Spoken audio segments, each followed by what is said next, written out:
Bien, bonsoir à tous et bienvenue. Alors, a priori, est-ce que au fond vous entendez? Bon, très bien, donc on va se passer le micro. C'est plutôt mieux si on fait une conférence où l'un des éléments c'est la voix. Donc voilà.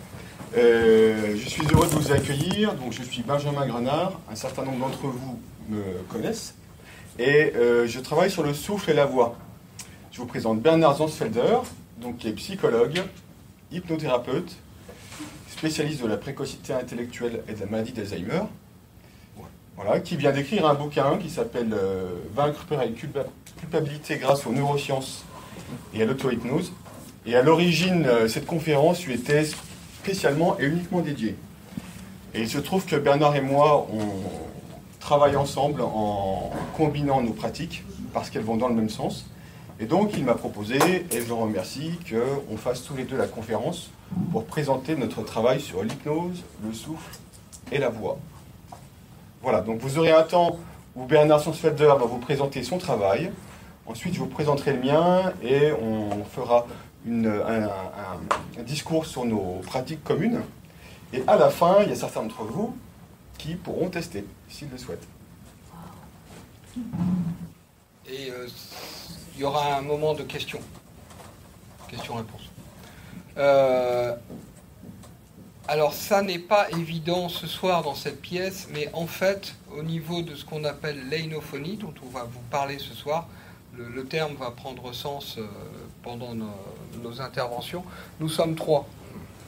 C'est-à-dire qu'il y a Benjamin, je suis là, et il y a une troisième personne, Mylène Mathieu, qui ce soir avait un empêchement. Elle finissait un master en management ce soir, remise de diplôme, machin, etc.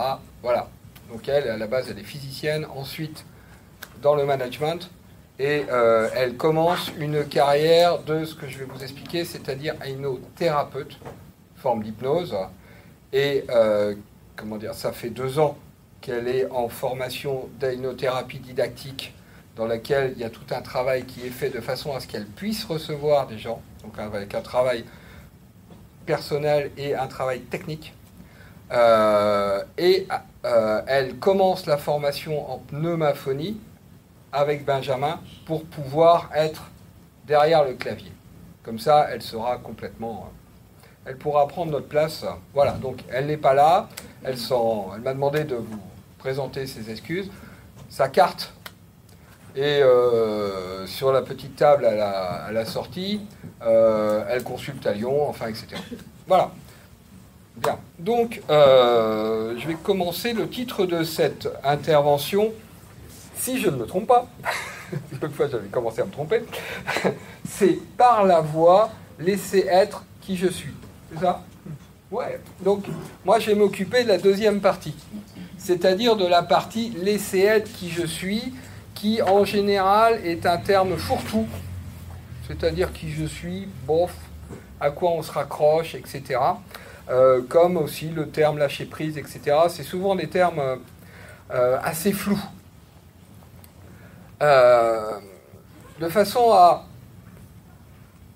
vous amener à quelque chose qui vous serve ce soir, que vous puissiez utiliser les quelques éléments qu'on peut vous donner dans la soirée, je vais passer par un petit peu de neurosciences.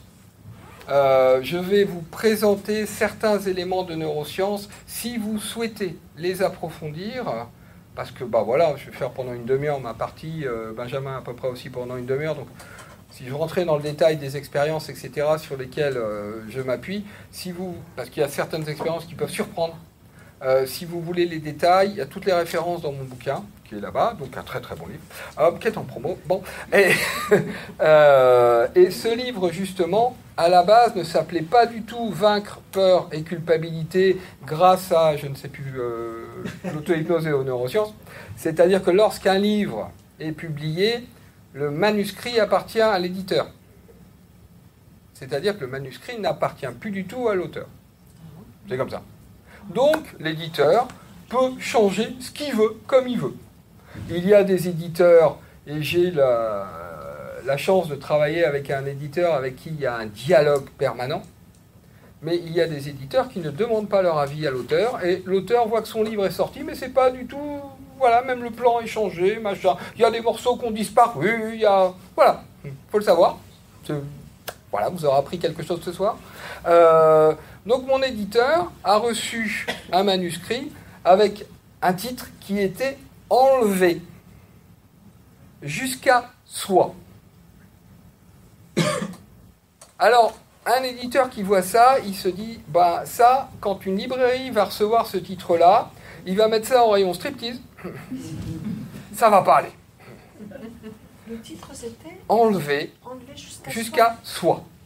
Avec donc un flou sur est-ce qu'on enlève jusqu'à soi et qu'on reste à soi, ou est-ce qu'on enlève soi aussi. Et qu'est-ce que soi? Vous voyez, on était dans un machin un peu intello quand même. Bon, un peu quand même. Bon. Et donc l'éditeur, avec son souci de vendre, parce qu'il y a des histoires de mots-clés, etc. sur Internet, là, vaincre, peur, culpabilité. Vous voyez, ça c'est des mots qui... voilà. Alors que moi j'étais... Et j'ai donné mon accord pour ce titre-là, car il n'est pas en contradiction avec le contenu du livre. Mais c'est vrai qu'il est vachement commercial. Moi je vois ça, je l'achète pas. Ok, alors que enlever jusqu'à soi, j'achète. Mais bon, je suis peut-être pas, comment dire, le client idéal pour mon éditeur. Bon. Et c'était quoi cette notion d'enlever jusqu'à soi? C'est une notion de revenir au point de départ. Alors, le point de départ, dans le cadre de cette conférence, on pourra aller plus loin, mais là on y est encore demain matin, peut-être même demain soir. Le point de départ, on va dire, c'est le bébé. C'est le nouveau-né. Alors, il y en a, il s'est déjà passé pas mal de choses pendant la vie intra-utérine. Mais on va rester comme point de départ sur le bébé. Le bébé, on va prendre la situation où la famille va bien. Ça existe. Le bébé arrive et il est entouré d'amour. Et là, il y a quelque chose qui est extrêmement important. Le simple fait que le bébé soit vivant est suffisant pour les parents. C'est-à-dire que le bébé n'a rien besoin de prouver, n'a rien besoin de faire, et quand on voit ce qu'un bébé peut faire, ben, il ne peut pas faire grand-chose, tout simplement. C'est l'être en tant que tel qui est là, le fait qu'il soit vivant, le fait qu'il soit là, c'est suffisant au bonheur des parents. Vous avez peut-être remarqué, ça ne dure pas. Alors que c'est phénoménal. Les gens pleurent, les gens sont... Ah, ce bébé, c'est extraordinaire. Regardez-les 14 ans plus tard. Il y a eu des choses de fait. Alors, ce truc qui est là, qui est quasiment impossible à décrire avec des mots. S'il y en a parmi vous qui ont eu cette expérience d'être un bébé qui vient de... face à leur bébé, et souvent le père croit que c'est le sien, qui vient de naître, n'est-ce pas? Il y a un échange de regards, il y a quelque chose qui se passe. Ce qu'on appelle le proto-regard, c'est-à-dire un regard avant même que ça fonctionne correctement au niveau des yeux. À la naissance, un bébé voit jusqu'à 18-20 cm, pas plus. C'est-à-dire que c'est pas terrible en termes de vision. N'empêche que, quand on regarde le bébé, waouh, il y a quelqu'un qui est là. Et pas qu'un peu. Et il y a un échange. Ce quelque chose qui est là, c'est ce que, pour poser les choses simplement, je vais appeler la personne.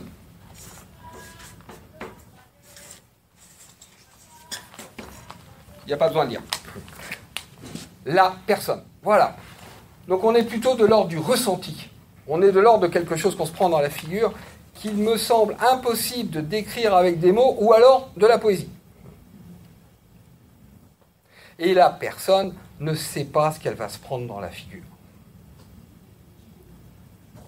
C'est-à-dire que la personne, elle arrive et la personne, elle est dans un mouvement permanent vers le monde.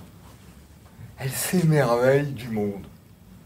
Il y a un rayon de soleil, il y a des petites poussières qui se promènent.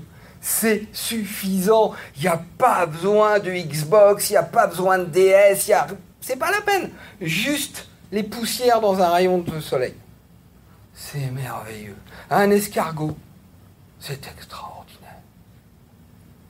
C'est-à-dire qu'il y a tout un mouvement qui est là. Il y a un mouvement vers l'extérieur et en même temps, le bébé est en mouvement en permanence. Alors, quand on étudie les cerveaux et qu'on voit le nombre de cellules qui se fabriquent par seconde, c'est impressionnant. Quand on réalise que dans notre cerveau se fabriquent les images, là vous me regardez, ouais à peu près tout le monde, vous me regardez, et en fait, à l'arrière de votre cerveau, par là, parce que ça c'est un cerveau, on ne dirait pas, là le mec il est mort avec un cerveau comme ça, mais l'idée c'est ça, à l'arrière, par là, il y a la fabrication de l'image. Ce que vous voyez en fait, c'est un truc qui se fabrique à l'arrière du cerveau, c'est ça.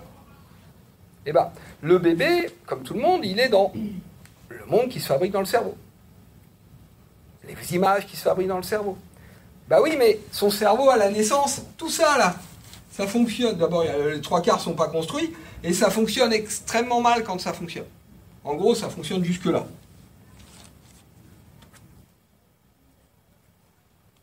Le bébé, pendant qu'il dort, il y a des millions de connexions qui se font entre les neurones. Les neurones, c'est les petits fils électriques qu'il y a dans le cerveau. Un neurone, sur chaque neurone, il y a 10 000 connexions à d'autres neurones.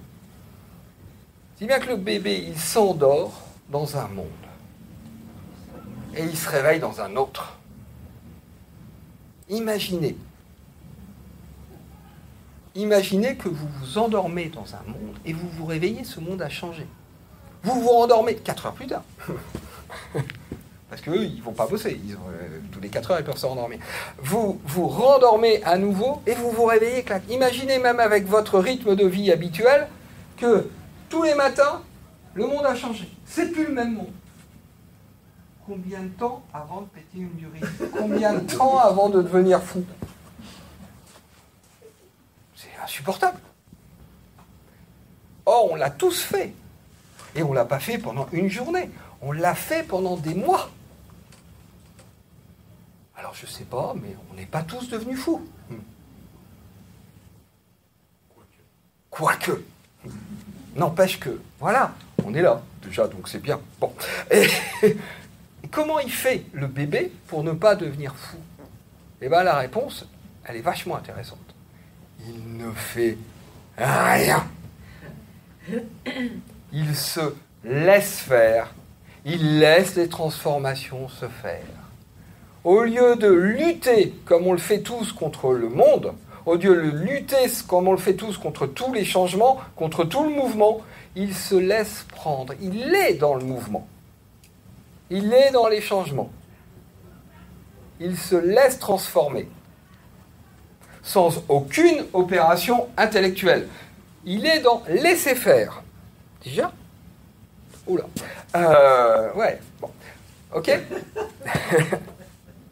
Et puis, qu'est-ce qui va se passer? Qu'est-ce qui va se passer? Il va être dans ce mouvement de don, dans ce mouvement d'amour, et il va donner. Il va faire un dessin pour sa maman, il est tout content. Voilà, donc ça grandit, on va dire que le truc, il a 3 ans. Il va faire son petit dessin, je vais accélérer. Pour ça, c'est bon. Pour sa maman, il va être tout content de faire son dessin. Parce qu'il l'aime. Attention, contrairement à ce qu'on nous dit, on ne fait pas les choses pour être aimé. C'est pas vrai, ça. On fait les choses parce qu'on aime. Quand on rend service à un copain, c'est pas en se disant « Oh bah ouais, comme ça, il va m'aimer. » Ou alors, il a vraiment beaucoup de fric. Quand on rend service à un copain, on le fait spontanément parce qu'on l'aime. Quand on s'occupe de nos enfants, c'est pas en se disant « Plus tard, comme ça, ils m'installeront dans une belle EHPAD, dans un bel EHPAD, une maison de retraite. » Non, on fait tout ça parce qu'on les aime. On est dans ce mouvement-là. On donne. Donc c'est pas vrai qu'on fait les choses pour qu'on nous aime, pour qu'on nous remarque, pour machin. En fait, on est en train de donner. Seulement, si ça fonctionnait tout le temps, si en face, les autres y recevaient tout le temps, je serais au chômage, ce serait terrible. Parce que, voilà, souvent, plus ou moins, la personne à qui on donne, elle ne reçoit pas. La maman, par exemple, à qui le petit machin il donne son dessin, Oui, bon, d'accord, hein, pas terrible. Et puis d'abord, je suis occupé. C'est-à-dire que ce mouvement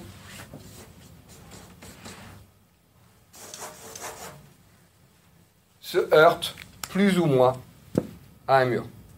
Alors ensuite, autant de murs, autant de familles, autant de personnes, etc. Et là, qu'est-ce qui se passe? On va venir sur la neuro juste après. Le mouvement s'arrête. Mais le gamin, il veut donner. Ok, maman, elle ne peut pas recevoir quand je fais comme ça. Mais moi, je veux le donner, je veux qu'elle soit heureuse. Donc le gamin, il va commencer à réfléchir. Comment il faut faire? Comment il faut se comporter?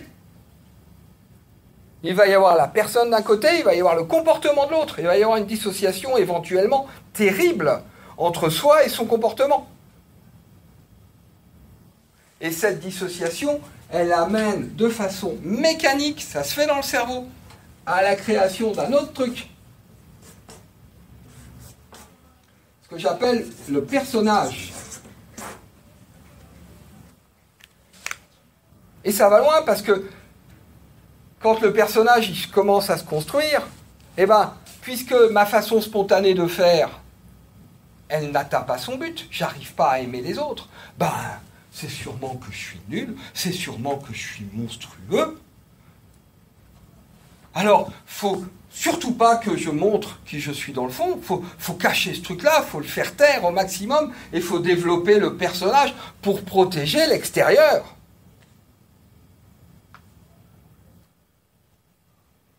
Et beaucoup de personnes se perdent là-dedans. Et le personnage est là et il va prendre toute la place. Et la personne ne vit pas sa vie, elle fait vivre le personnage. Elle se pose la question de comment il faut être. Tout le temps. Mais comment doit-on réagir dans cette situation-là? Etc. Tout ça se fait dans le cerveau. C'est-à-dire que ce sont des mécanismes neurologiques. Alors pareil, si vous voulez tous les détails, ça se passe là-bas. Depuis 2003, depuis les travaux de Damasio, on sait que le courant électrique dans le cerveau, ce qu'on appelle l'influx nerveux, d'abord traverse les zones du reptilien, c'est-à-dire les sensations, ensuite les zones des émotions, et en dernier arrive à la pensée. La notion de « je pense donc je suis », en fait, en 2003, les neurosciences l'ont envoyé à la poubelle. Oui, il y a de la pensée, mais bon, c'est vraiment que le résultat du reste. Les pensées, ce ne sont que des effets secondaires des émotions. Alors bon, on pourrait rentrer pareil dans tous les détails, etc. Il y a des bémols, enfin, etc. Bon, mais c'est très important ça. Parce que quand tout va bien, bah, pouf, ça suit le plus court chemin. Et je dirais, quand tout va bien, on ne se pose pas de questions. On ne se pose pas de questions sur nos comportements. On y arrive, on est dans du lâcher-prise. Ça se fait tout seul. On n'est pas en lutte contre le monde. Seulement, voilà, il va y avoir deux sortes de choses. Il va y avoir, et ça, dès avant la naissance, parfois, il va y avoir... Amélie il va y avoir un blocage possible. Alors, je vous le fais de façon très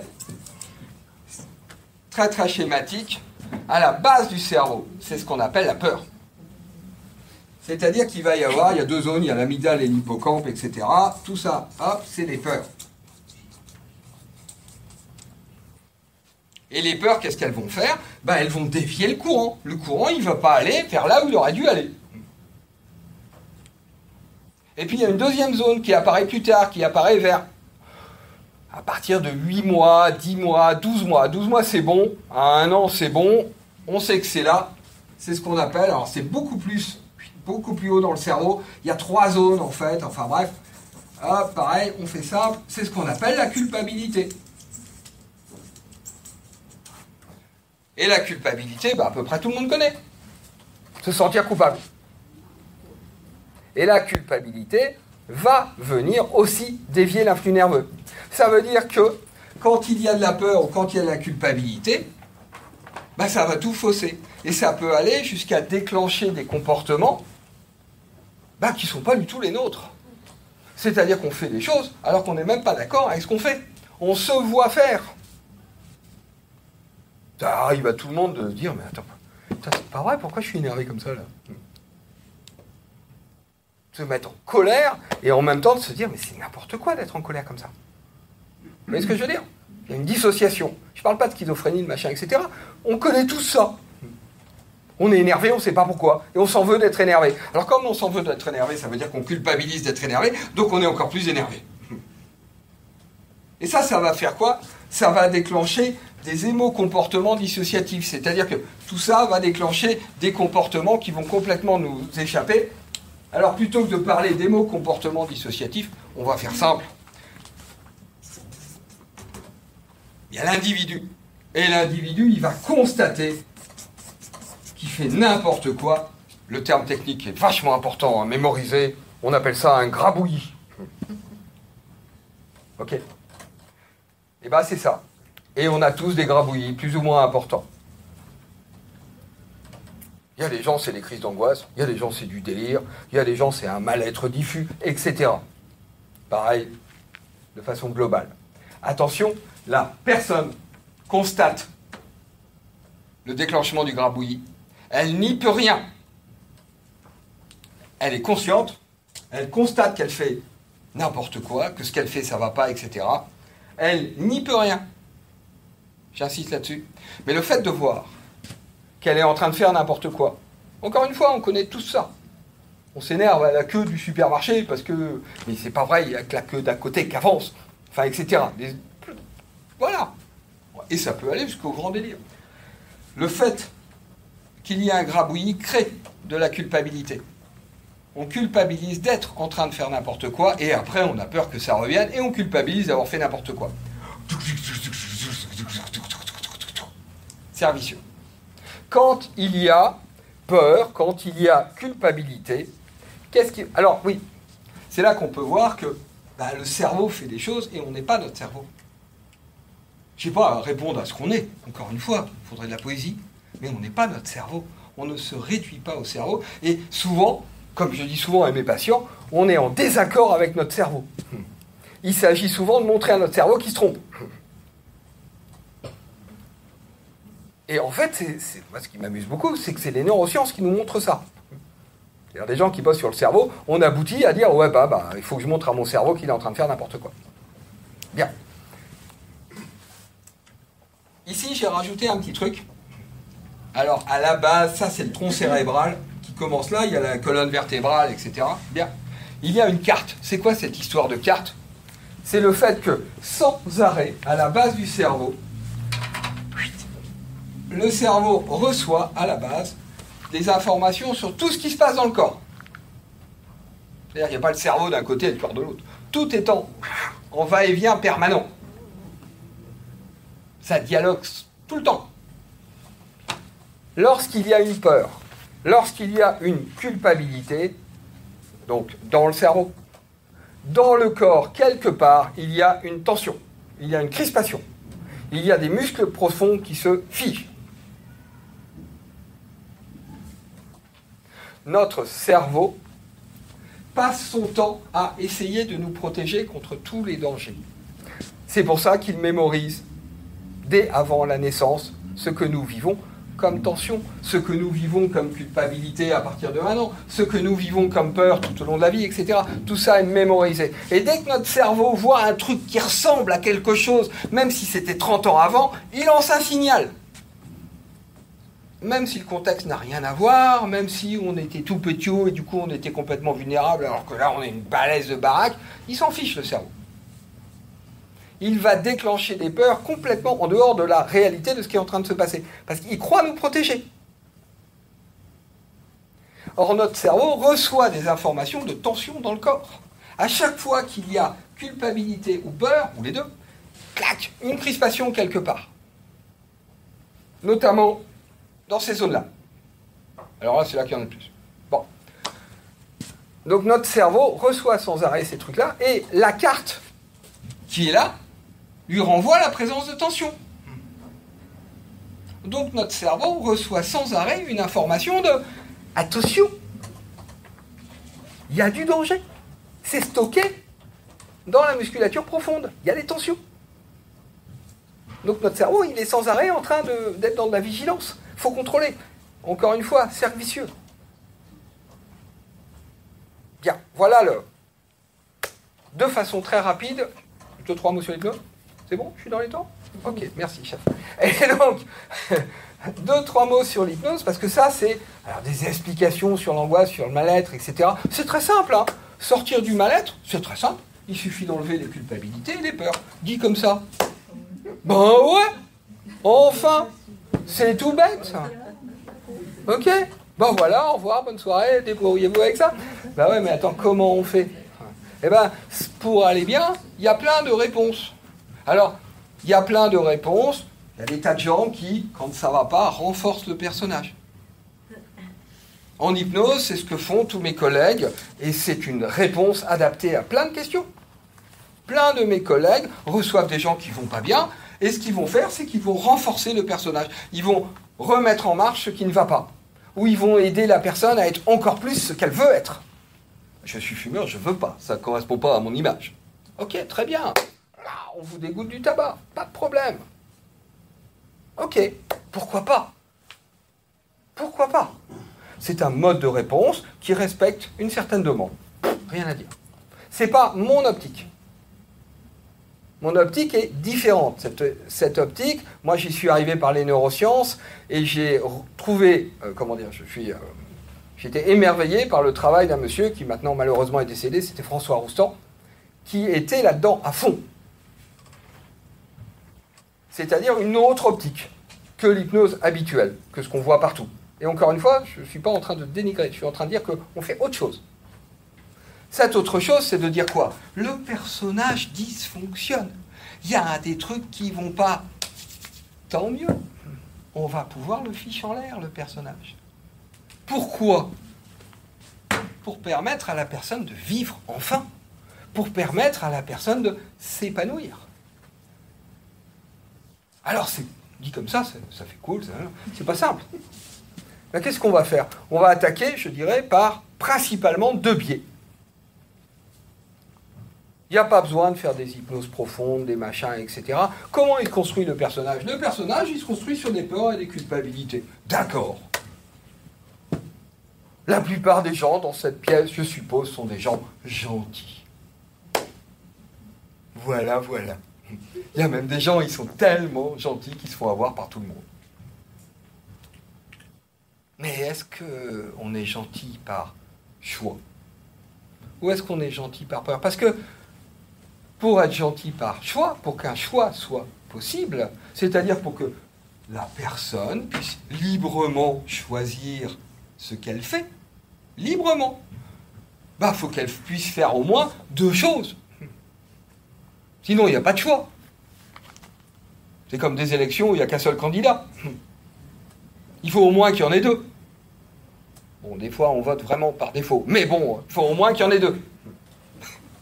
Bon.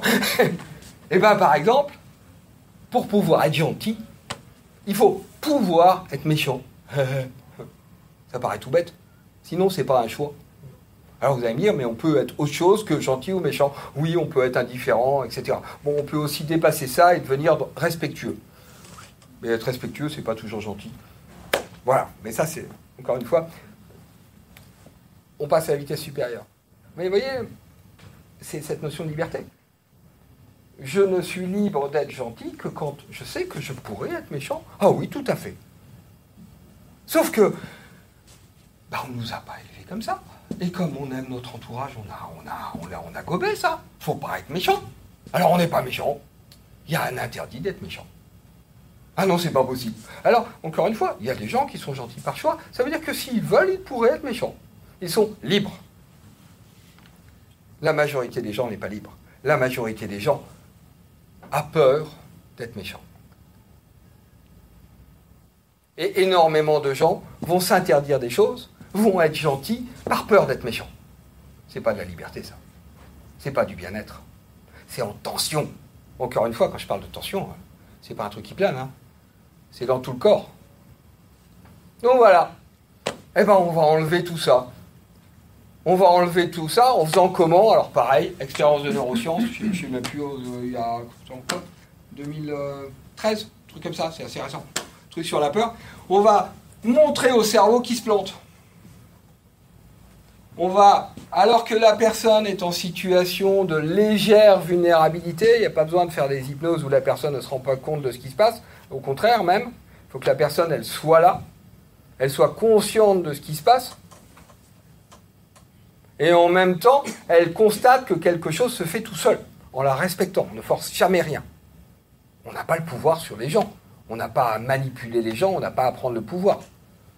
On a à les mettre dans un dispositif qui permette aux choses de se faire, si c'est bon pour la personne à ce moment-là. Si c'est pas bon, ça se fait bon. C'est l'avantage de ce genre de truc, on force rien. Et du coup, quand la personne elle est dans cet état de légère hypnose, donc il y a certaines façons d'envoyer en hypnose, il y en a plein qu'on n'utilise pas, si bien que ça marche beaucoup moins bien qu'avec plein de collègues. Il y a des gens, ils viennent me voir, ils font 3 heures de route, ils arrivent, ah bah non. Non, ce serait pas bon pour vous, au revoir. On fait autrement, du coup, mais bon. Mais c'est comme ça, sinon ça pourrait être dangereux pour eux. Et l'hypnose, c'est quelque chose de très dangereux, faut pas faire n'importe quoi avec ce genre de choses. Et donc, on va stimuler les peurs. On va stimuler les culpabilités. La personne sous hypnose ressent, plus ou moins fort, mais elle ressent, sauf si les ressentis sont bloqués aussi, parce qu'il y a des gens, c'est bloqué aussi. Alors ça, c'est encore plus compliqué, mais on y arrive. La personne ressent les montées de tension, c'est-à-dire qu'elle ressent l'activation de l'interdit, et puis derrière, il ne se passe rien. Il n'y a pas de punition. La personne, on la met sous hypnose, on lui dit laissez le fauteuil, parce que c'est l'environnement qui fait, c'est pas moi, c'est pas... voilà. Ça se fait, quoi, comme quand on était bébé. On laisse les choses se faire. Eh bien, laissez-vous installer dans je suis méchant. Et la personne, là, ça, son interdit d'être méchant qui se manifeste. Elle le sait que c'est du cinéma, qu'elle n'est pas en train d'être méchante. N'empêche que l'interdit, alors certains c'est de la peur, chez nous c'est de la culpabilité, ça s'active. Et puis ça redescend tout seul, parce que le corps gère. Et le corps, il gère beaucoup plus que ce qu'on croit. Parce que, encore une fois, il n'y a pas le cerveau d'un côté et puis le reste du corps de l'autre. On est un ensemble. Eh bien, on stimule, hop, et puis il ne se passe rien. Alors on recommence. Voilà. Et on recommence autant de fois que nécessaire. Donc parfois, une fois suffit, 3 montées suffisent. Parfois, il va falloir recommencer ça plusieurs fois. Alors moi, je ne me casse pas la tête, j'apprends aux gens à le faire tout seul. Comme ça, c'est bien. Les gens, ils viennent me raconter tout ce qu'ils ont soigné par eux-mêmes, et moi, j'encaisse. C'est cool. C'est-à-dire que les 3/4 de ce qu'on a à régler, on peut les régler tout seul.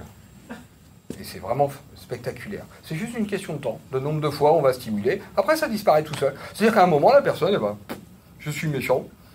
Il ne se passe rien. Oh, et alors? Bah oui, je suis méchant. Je peux être méchant. Et alors? Et du coup, la personne ou son entourage vont constater que cette personne-là, bah tiens, elle est moins poire. Se fait moins avoir. Elle commence à dire non. Enfin, etc. Vous savez le truc désagréable pour les autres? Dire non. Etc. C'est-à-dire qu'une partie de l'hypnose va être utilisée pour déstructurer le personnage. Et puis, il y a une autre façon de faire. Je vais bientôt te passer la parole. Il y a une autre façon de faire, c'est attaquer directement sur les tensions. C'est-à-dire que la personne, elle est sous hypnose. On croit qu'il y a de la pensée, de l'intelligence que dans le cerveau, mais pas du tout, il y en a partout de l'intelligence. Ça peut vous choquer, mais nos pieds, ils sont pas si cons que ça. Contrairement à ce que plein de gens croient. Alors on demande au corps. On demande au corps d'installer confortablement la personne dans la situation présente. On demande au corps de laisser la personne arrêter de lutter contre le fauteuil. On demande au corps de choisir une tension qui lui convient et puis le corps s'en débarrasse.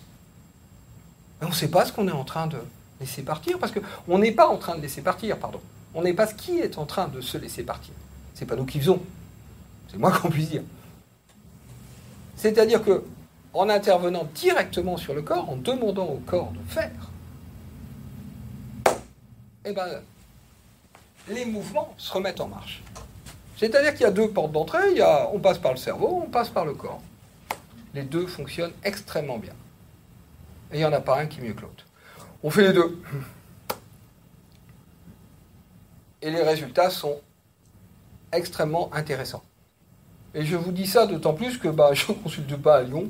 Si, peut-être consulter dans on ne sait pas combien de mois, je viendrai une après-midi, on en parlait, et je recevrai quelques personnes. Vous voyez, voilà. Donc j'ai pas un cabinet à Lyon, je suis à Pont-Aven. Donc je ne suis pas en train de me faire de la pub pour remplir mon cabinet. En plus, il y a une sacrée liste d'attente. Le truc, c'est, ça va très vite.